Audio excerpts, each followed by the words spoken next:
السلام عليكم. عمل فطار قطنية بالجبن تكون كلش طيبة ولذيذة وهشة. لا تنسون لايك وشير واشتراك بالقناة. يلا نشوف الطريقة سوية.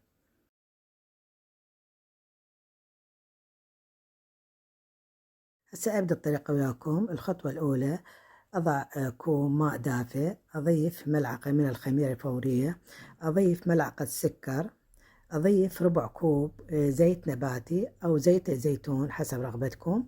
أخلط المكونات كلها مع بعضها خلط جيد. طبعا عندنا العجينة راح تكون لزجة، لا هي تكون صلبة ولا هي تكون لينة، تكون لزجة.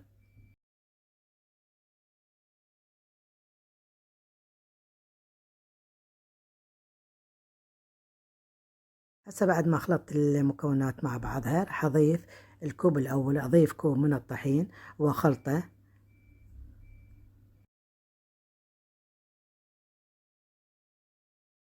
هسه بعد ما خلطت المكونات أحتاج بيضة واحدة، أحتاج فقط بياض البيض أضيفه على الخلطة، أما الصفار أحتاجه بعدين. أضيف كوب ونص من الطحين، أضيف ملعقة صغيرة من البيكنج باودر. أخلط المكونات كلها جيدا ثم أعجنها باليد. راح تكون عندنا العجينة لزجة.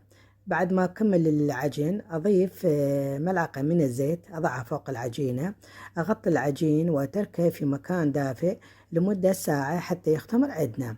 لا تنسوني بلايك وشير ودعم للصفحة، بسبسكرايب، بالصلاة على محمد وآل محمد، ذكروني بالتعليقات.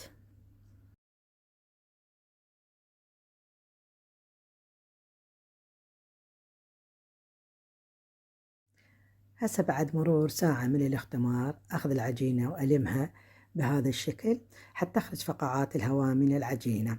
طبعا العجينة ما شاء الله تبارك الرحمن عجينة كلش حلوة. راح أخذ صينية وأضع بها ورق زبدة، ثم أشكل العجينة على شكل كرات. بعد ذلك أتركها ترتاح لمدة 5 دقائق. بعد 5 دقائق راح أبدي أفتح العجينة بهذا الشكل بأطراف أصابعي، أفتح الكرات العجينة أفتحها. هنا أنا راح أستخدم كاتشب أضع على وجه العجينة، أضع على وجه العجينة أستخدم كاتشب بهذا الشكل مثل ما تشوفون بالفيديو. هنا راح نستخدم جبن موزاريلا أضع على العجينة، أستخدم جبن موزاريلا أضع على العجينة. بعد ما أكمل أرشه بحبة السوداء أي حبة البركة. بعد ما أكمله أدخله للفرن على درجة حرارة 180 مع المراقبة. طبعا طعمه كلش طيب، جربوا للفطور للسحور. عجينة هشة لذيذة طعمها كلش طيب. لا تنسوني طبعا هنا أنا دهنت أطراف العجينة بصفار البيض مثل ما تشوفون بالفيديو. بعد ذلك أدخله للفرن على درجة حرارة 180 مع المراقبة. علينا وعليكم بألف عافية.